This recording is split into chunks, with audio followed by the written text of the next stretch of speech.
कैसे मैंने सिर्फ 10 ही वीडियोस अपलोड करके अपना ये चैनल मोनेटाइज किया वो बताता हूँ। और यही सेम लर्निंग्स तुम भी अपने चैनल पर अप्लाई कर सकते हो। और अगर अभी तक मोनेटाइज नहीं है तो उसे जल्दी से मोनेटाइज फिर तुम कर पाओगे। और अभी तो 20 दिन हो गए इस चैनल को मोनेटाइज हुए, तो जो भी अर्निंग्स हुई है वो भी मैं शेयर करूँगा। 3 सबसे ज़रूरी चीज़ हैं जिन्हें तुम भी अपनी वीडियोज़ में अप्लाई कर सकते हो ज़्यादा व्यूज़ गेन करने के लिए। तो पहले एक पॉइंट एक्सप्लेन कर देता हूँ, उसके बाद अर्निंग शेयर करूँगा, ठीक है। फर्स्ट पॉइंट है आइडिया सिलेक्शन के बारे में, और ये कैसे कंफर्म करना है कि इस टॉपिक पे वीडियो बनाऊंगा तो व्यूज़ आएंगे ही। तो क्योंकि मैं तो काफ़ी टाइम से यूट्यूब पे वीडियोस बना रहा हूँ, इससे पहले वाला चैनल मोनेटाइज करने मुझे काफ़ी टाइम और एफर्ट लग गया था, तो वहाँ से जो भी मैंने लर्निंग्स ली थी वो फिर मैंने इस चैनल पर अप्लाई करी और जल्दी ये मोनेटाइज हो गया था। पिछले चैनल की जो लर्निंग्स थी उसमें सबसे इंपॉर्टेंट यही था कि मैं एक आइडिया ऐसा सिलेक्ट करूँ जिसमें मुझे कन्फर्म हो कि हाँ व्यूज़ आएंगे। अब वो कैसे करते हैं वो मैं तुम्हें अपनी ही वीडियो का एक ब्रेक डाउन करके बताता हूँ। ये तो फर्स्ट वीडियो एक्चुअली जर्नलिंग का कोई कंपटीशन टाइप का था, उसके लिए मैंने बनाई थी और सोच रहा था कहाँ अपलोड करूँ, तो अपने चैनल बना के इधर अपलोड कर दी थी। एक्चुअल वीडियो जिसमें आइडिएशन, स्क्रिप्टिंग, एडिटिंग ये वाली प्रोसेस फॉलो हुई थी उसको एक्सप्लेन करता हूँ। वो थी first video how I made 1 lakh in 12th standard. अब ये आइडिया वर्क करेगा इसके लिए मेरे पास 3 रीजंस थे। सबसे पहले तो ये स्टोरी जब मैंने लिंक्डइन पे शेयर करी थी तो वहाँ पे वर्क कर गई थी, उस पर काफ़ी सारे लाइक्स आए थे। तो अगर तुम किसी और प्लेटफॉर्म पे कंटेंट बनाते हो वहाँ पे वो बहुत अच्छा वर्क कर रहा है तो ट्राई करो उसी को तुम यूट्यूब पे शेयर कर दो, उसके चांसेस ज़्यादा होंगे कि वो वहाँ वर्क कर रहा था तो यहाँ पे भी कर जाएगा। दूसरा रीज़न ये था कि इस कंटेंट में शॉक वैल्यू थी थंबनेल में ही कि भाई 12th स्टैंडर्ड में 1 लाख वो कैसे, तो एक क्यूरियोसिटी वाला एलिमेंट भी था, शॉक वैल्यू भी थी। तो अगर तुम कोशिश करो कि ऐसा कोई क्यूरियोसिटी वाला एलिमेंट अपने कंटेंट में इंट्रोड्यूस कर पाओ थंबनेल और टाइटल में ही। लास्टली जो सबसे ज़्यादा इंपॉर्टेंट बात है जो बहुत सारे लोग शेयर नहीं करते वो है कि ह्यूमन इमोशंस टैप करो अपने कंटेंट में। जैसे ह्यूमन इमोशंस में फेयर, ग्रीड और लस्ट सेल करना बहुत ईजी होता है। इंस्टाग्राम पे भी अगर तुम थोड़ा ऑब्जर्व करोगे तो तुम ईजिली ये देख पाओगे कि यार फेयर, ग्रीड और लस्ट लोग सेल कर रहे होते हैं। फेयर में जैसे मान लो जो ऐड आते हैं ना कि एआई तुम्हारी जॉब ले जा लेगा, हमारा कोर्स ले लो वरना दिक्कत हो जाएगी, तो ये फेयर ही सेल कर रहे होते हैं। तो ह्यूमंस यूजुअली फेयर अवॉइड करने के लिए एक्शंस लेते हैं। दूसरा ग्रीड के लिए एक्शंस लेते हैं, जैसे कुछ ट्रेडर्स अपनी लग्जरी शोकेस करते हैं और बताते हैं कि हमारी ट्रेडिंग का कोर्स ले लो, तुम भी यही लग्जरी अचीव कर पाओगे। तो वैसे तो फेक ही होते हैं मोस्टली, बट मैं एक्सप्लेन कर रहा हूँ कि वो कौन कौन से इमोशंस टैप कर रहे हैं तुम्हारे। दूसरा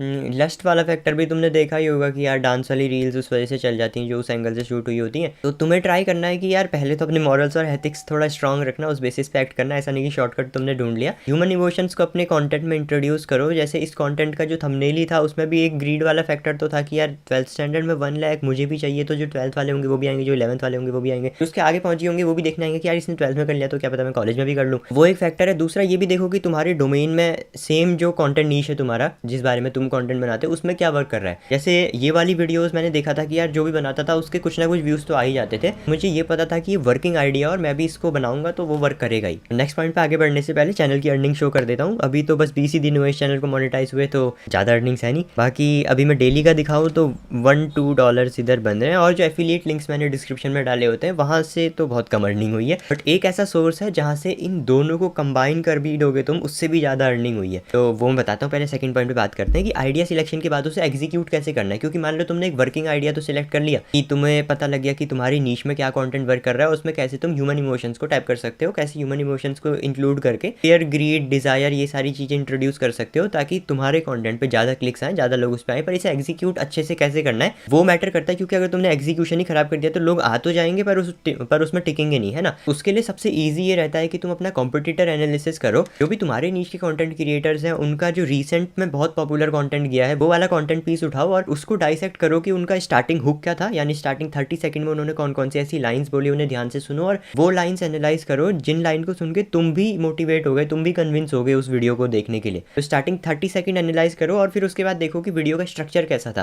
मान लो जैसे वीडियो का स्ट्रक्चर यूजुअली ये होता है कि 30 सेकंड का हुक है जिसने यूजर को कन्विंस किया थोड़ी देर और देखने के लिए। देन वीडियो मेनली 5 पार्ट्स में डिवाइडेड होता है कि मैं तुम्हें 5 पॉइंट्स बताऊंगा। वैसे एक एक पॉइंट में चेक पॉइंट टाइप का होता है और स्टार्टिंग 30 सेकंड में तो तुम्हें हुक करना ही होता है। ये 30 सेकंड वाला गेम तुम्हें स्ट्रॉन्ग करना होगा, उसके लिए तुम्हें काफ़ी सारे कॉम्पिटिटर की स्क्रिप्ट देखनी पड़ेगी कि इन्होंने स्क्रिप्ट में स्टार्टिंग ऐसे किस तरीके से करी कि लोग उसको देखने के लिए रुके। दूसरा, वीडियो का एग्जीक्यूशन सिर्फ स्क्रिप्ट के थ्रू एनालाइज मत करो, ये भी देखो कि यार वीडियो का फॉर्मेट क्या था। फॉर एग्जाम्पल किसी नीश में ऐसे टॉकिंग हेड वाली वीडियो चल जाती है, किसी में व्लॉगिंग वाला टाइप का सीन चल जाता है, किसी में हाई क्वालिटी प्रोडक्शन चाहिए होता है। जैसे फाइनेंस वाले में यूजुअली तुम देखोगे तो ट्रस्ट बिल्ड होना बहुत इंपॉर्टेंट है, तो यूजुअली जो लोग फेस कैम बना रहे होते हैं उन पे ट्रस्ट बिल्ड करना ईजी हो जाता है, तो उनकी वीडियोस वीडियोस भी अच्छी चलती हैं। जो फॉर्मेट ऑलरेडी वर्किंग है उसको तुम कॉपी करने की कोशिश करो। देखो कि तुम्हारी नीश में जो बंदे कंटेंट क्रिएट कर रहे हैं वो किस वजह से आगे हैं।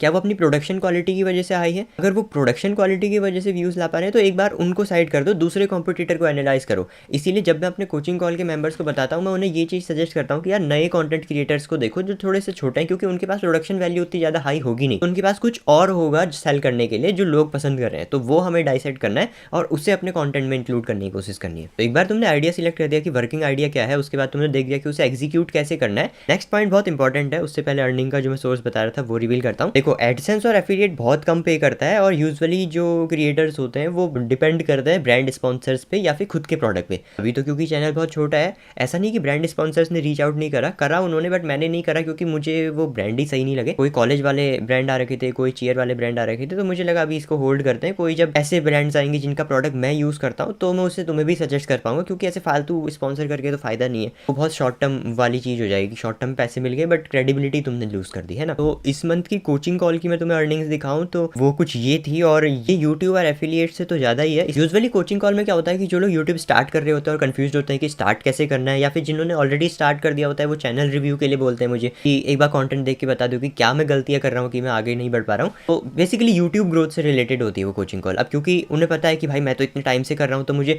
उनसे तो थोड़ा सा ज़्यादा ही पता होगा, तो मैं उन्हें गाइड कर पाऊंगा, तो इसलिए वो कोचिंग कॉल में आते हैं रेदर देन कि वो खुद ही आइडेंटिफाई करे बहुत सारी यूट्यूब वीडियो देख के कि क्या करना है क्या नहीं करना है। कोचिंग कॉल उन्हें एक शॉर्टकट दे देता है जिसमें मैं ही उन्हें डायरेक्टली बता देता हूँ कि क्या करना है क्या नहीं करना है। और अभी तक जितनी भी कोचिंग कॉल्स हुई वो सारी बहुत बढ़िया हुई, सबके रिव्यूज़ एकदम पॉजिटिव थे। अभी एक 12 साल का बच्चा भी आया हुआ था कोचिंग कॉल में, एक 40 ईयर ओल्ड अंकल भी आए हुए थे। तो ऐसे बहुत वैरायटी ऑफ लोग आते हैं और सबसे बात करने का मौका मिलता है, सबसे कुछ ना कुछ नया ही सीखने का मौका मिलता है। और मैं तो खुद ही सरप्राइज हो जाता हूँ कि मैं इतने सेशन कर पा रहा हूँ, क्योंकि सेशन होने से पहले मैं बहुत डरा होता हूँ कि यार अगर उन्होंने कुछ ऐसा पूछ लिया जिसके बारे में मुझे ही नहीं पता तो मैं क्या बोलूँगा। बट जैसे ही सेशन स्टार्ट होता है दिमाग भी बहुत तेज़ भागने लग जाता है और फिर मैं उन्हें बता पाता हूँ कि क्या कैसे करना है। चलो थर्ड पॉइंट पे बात करते हैं। थर्ड पॉइंट है हमारा थंबनेल और टाइटल के बारे में। अब देखो तुमने आइडिया सिलेक्ट कर दिया, उसे एग्जीक्यूट भी कर दिया, बट अगर उसकी पैकेजिंग अच्छी नहीं करोगे तो कोई भी उसे नहीं देखेगा। ये वाला पॉइंट यूजुअली लोग बहुत अंडर एस्टिमेट करते हैं कि थंबनेल और टाइटल ये तो बहुत ईजी टास्क है, बट ऐसा है नहीं। उसमें थोड़ा सा ह्यूमन साइकोलॉजी के हिसाब से तुम्हें समझना पड़ेगा कि कैसे उसे तुम्हें लिखना है और कैसे प्रेजेंट करना है। इसका मैं तुम्हें बेसिक्स बता देता हूँ, अगर बहुत एडवांस जाएंगे तो वीडियो बहुत लंबी हो जाएगी, बट बेसिक्स में ये रखो कि यार तुम बेसिक गलतियाँ ना कर रहे हो, ठीक है। इसको एटलीस्ट तुम चेक मार्क में रखो कि थंबनेल बहुत क्लीन होना चाहिए, उसमें मिनिमल टेक्स्ट होना चाहिए, जो भी डिज़ायर और फेयर तुम टैप करना चाहते हो वो वहाँ पे मेंशन होना चाहिए, या फिर अगर वो इन्फोटेनमेंट वीडियो है तो पर्टिकुलर क्या इन्फॉर्मेशन मिलेगी एग्जैक्टली वो मेंशन करो, सबसे कम जितने वर्ड हो सकते हैं उसमें। दूसरा वो वाले कलर्स यूज़ करो जो आपस में अच्छे बैठते हैं। फॉर एग्जांपल बैकग्राउंड का कलर ब्लू है तो टेक्स्ट का कलर येलो होगा या वाइट होगा, और उसके बीच में थोड़ी सी शेडो होगी ताकि वो अच्छे से निखर कर दिखे, है ना। ऐसे कलर मत यूज़ करना कि बैकग्राउंड भी वाइट है टेक्स्ट भी वाइट है तो वो दिखेगा ही नहीं।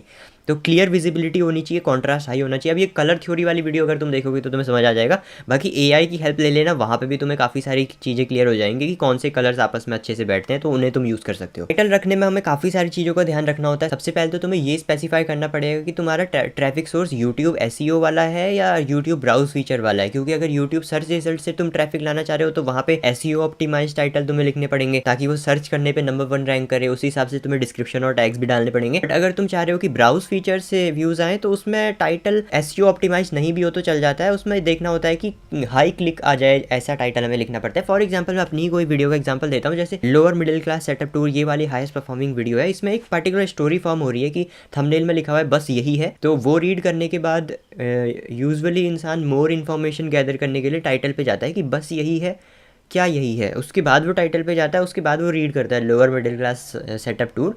तो ये एक स्टोरी कंप्लीट हुई, बस यही है lower middle class setup tour. तो इसके बाद वो क्यूरियोसिटी एलिमेंट अभी भी है कि बस यही है, कितना है, क्या है, वो देखने के लिए फिर वो वीडियो के अंदर एंटर करता है।